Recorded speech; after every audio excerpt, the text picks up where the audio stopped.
अस्सलाम वालेकुम व्यूअर्स। मैं हूँ सदाकत ख़ान और आप देख रहे हैं मेरा यूट्यूब चैनल। तो दोस्तों, मैं आपको एक पैगाम देना चाह रहा हूँ।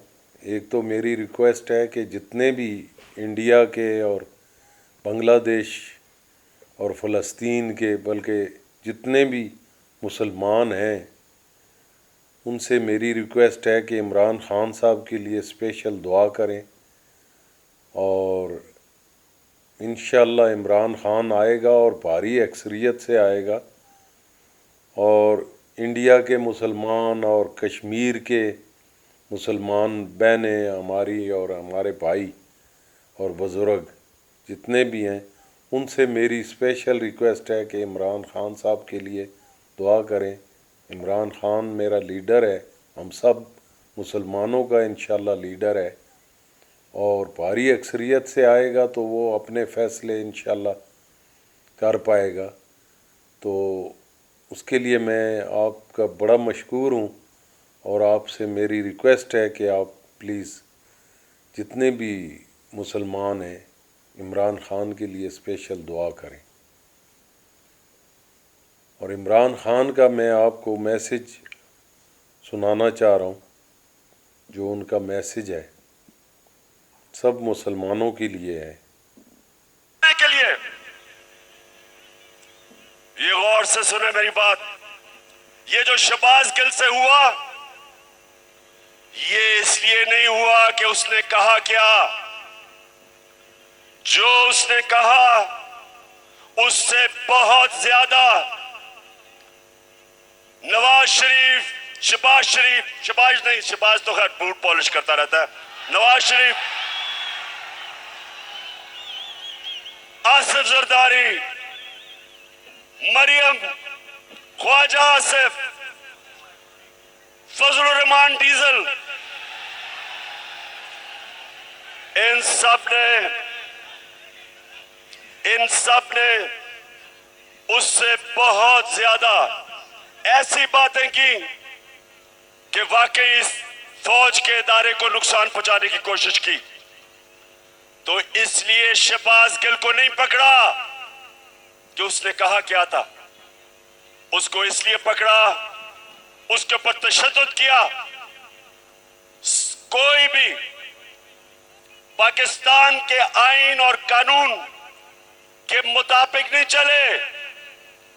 उन्होंने ये बताने की कोशिश की कि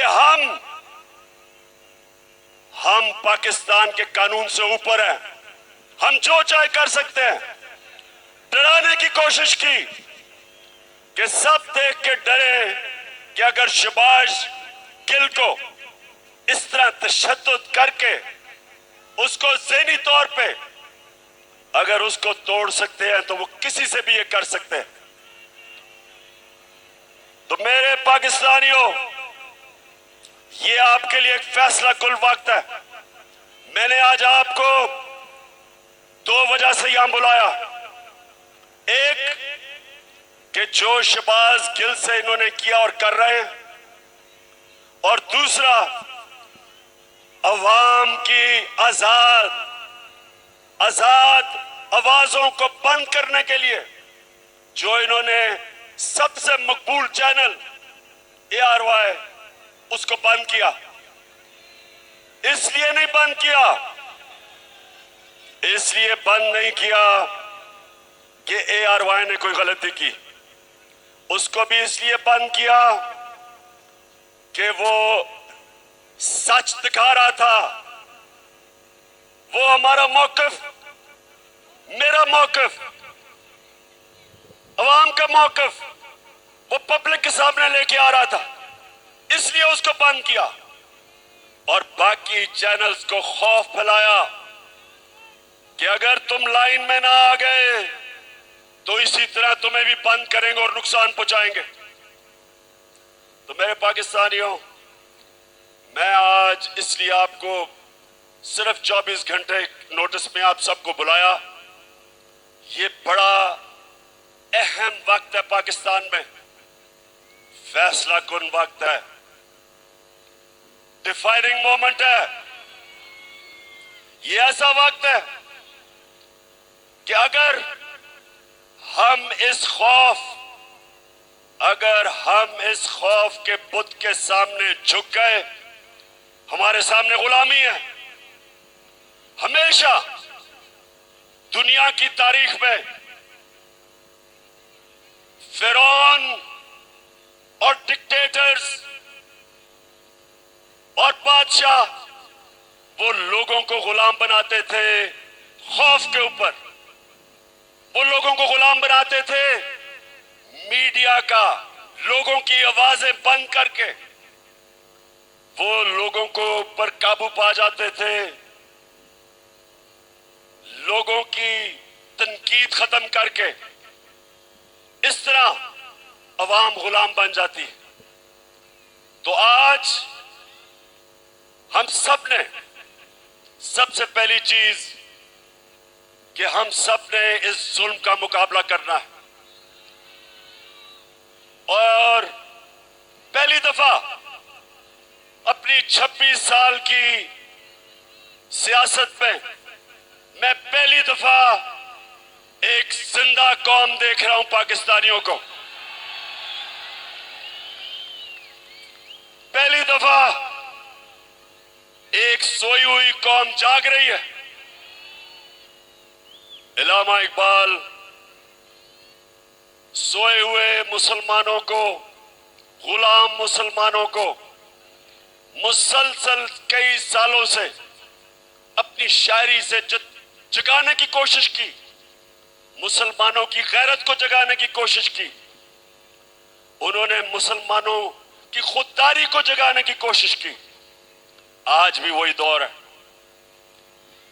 हम अंग्रेज से तो आजाद हो गए, लेकिन जो आज इन चोरों को ऊपर बिठाया एक बैरूनी साजिश के तहत, और उसके बाद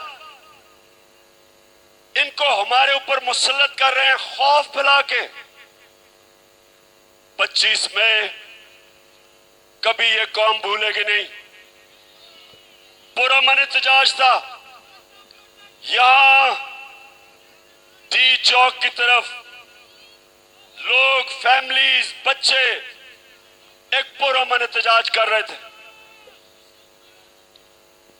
और उस पुरअमन एहतजाज को जिस दहशतगर्दी से दहशत फैलाई गई, सामने नजर आ रहा है रेंजर्स को और पुलिस को। औरतें, बच्चे, फैमिलीज हैं, उनके ऊपर।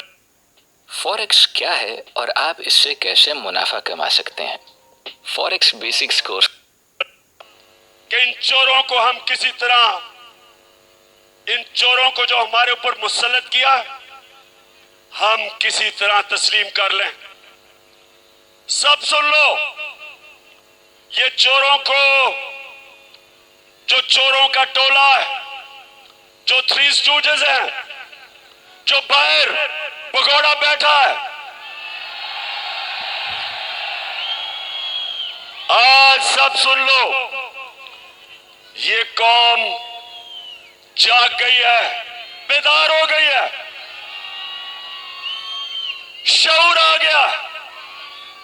आप जो मर्जी कर लें, जितना मर्जी खौफ फैलाने की कोशिश करें, मीडिया को डराएं, सोशल मीडिया के एक्टिविस्ट को उठा लें, उनको धमकियां दें, उनके ऊपर एक्शन लेने से उनको डराएं। ये मैं आज चैलेंज करता हूं आपको। जो मर्जी आप कर लें, जो मर्जी आप करें, आप ये अवाम के समुंदर को जो आजादी चाहता है, आप नहीं रोक सकते।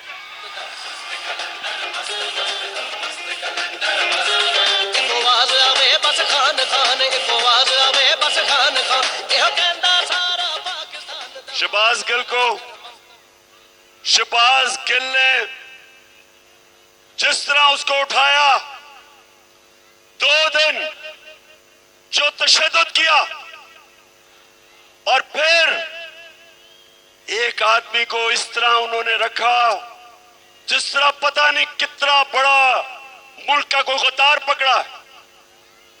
शर्म करो। आईजी इस्लामाबाद, आईजी तुम और डीआईजी, तुम्हें तो हमने नहीं छोड़ना, तुम्हारे ऊपर केस करना हमने।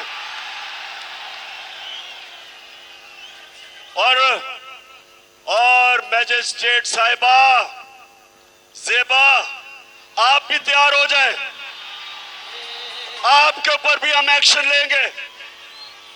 आप सबको शर्म आनी चाहिए कि एक आदमी को, जिसको उस चीज के ऊपर जो तशद्दुद किया, अगर क्या कमजोरी को एक कमजोर आदमी मिला, उसी को आपने करना था।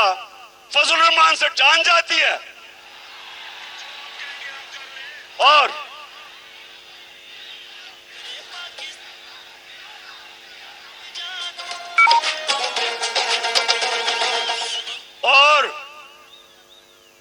लाइफ सपोर्ट मशीन वाला ख्वाजा आसिफ,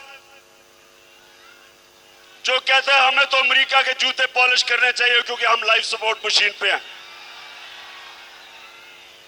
दोस्तियों की वजह से वो जो मर्जी कह दे, उसके ऊपर कुछ नहीं करना।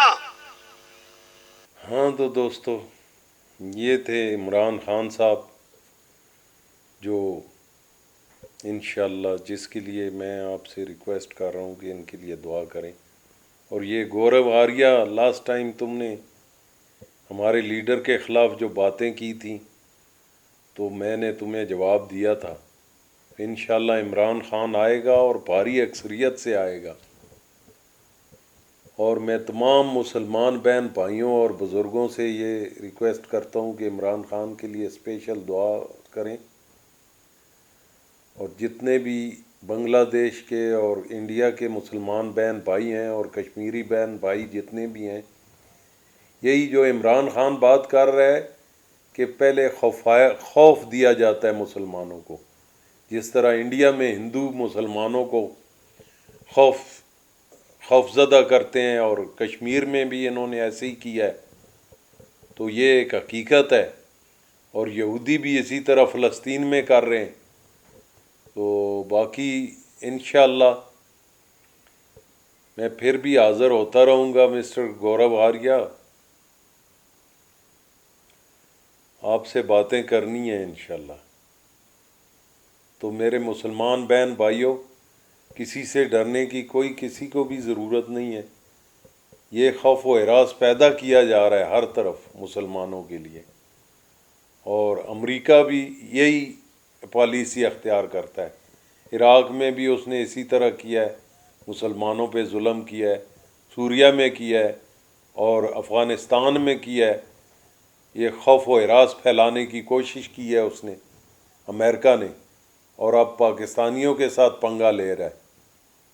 और इंशाअल्लाह मुसलमान जो है मुत्तहिद हो जाएंगे और पूरी दुनिया में मुत्तहिद होंगे इंशाअल्लाह।